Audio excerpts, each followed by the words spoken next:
My first vision of the school itself, you come around through some pine trees and you drop down into a valley and you cross over a little wooden bridge.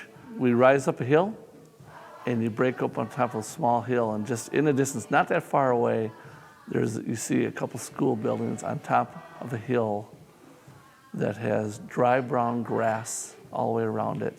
Even out in the middle of nowhere, I described going to the Bumble and Gombe school as drive to nowhere, then turn left and drive another hour, and you finally get to the real middle of nowhere.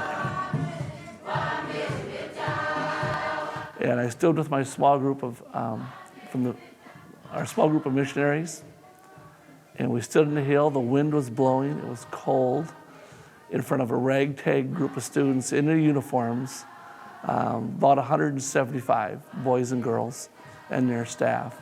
And we told them who we were, where we were from, and they called forward the students that were from the village of Matasi.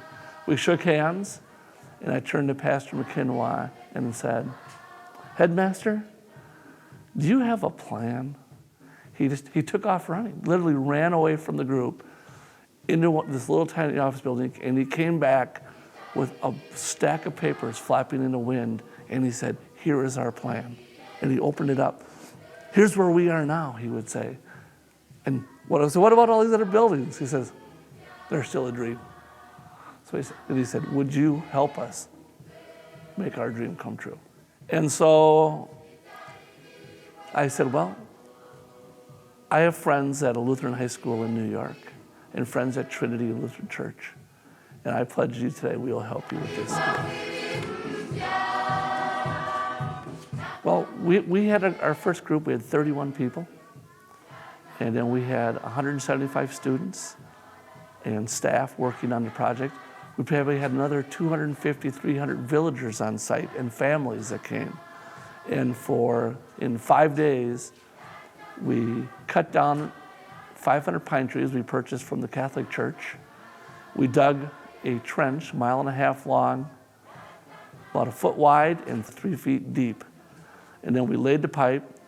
We built 6 taps, which is mixing concrete and putting all the piping in place all across the campus, and turned the valve on and water flowed.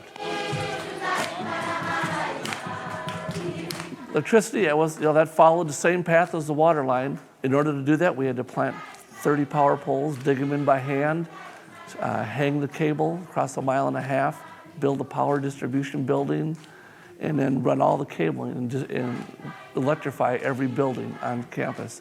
It took a series of 3 different trips to get that done over the course of a year. 6 days we got the power poles in, we got the building built, and all the lines run.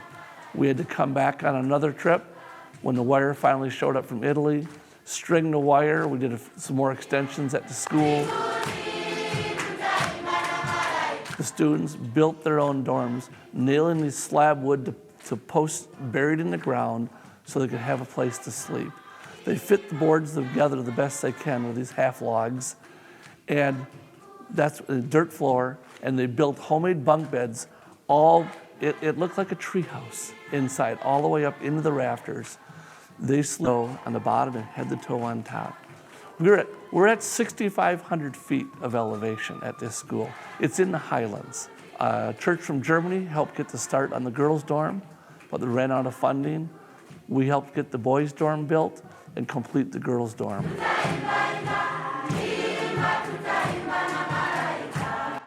In order for these students to take their national exams, for the opportunity to go on to vocational school, nursing school, or university, they have to be administered and be taken in a proper facility.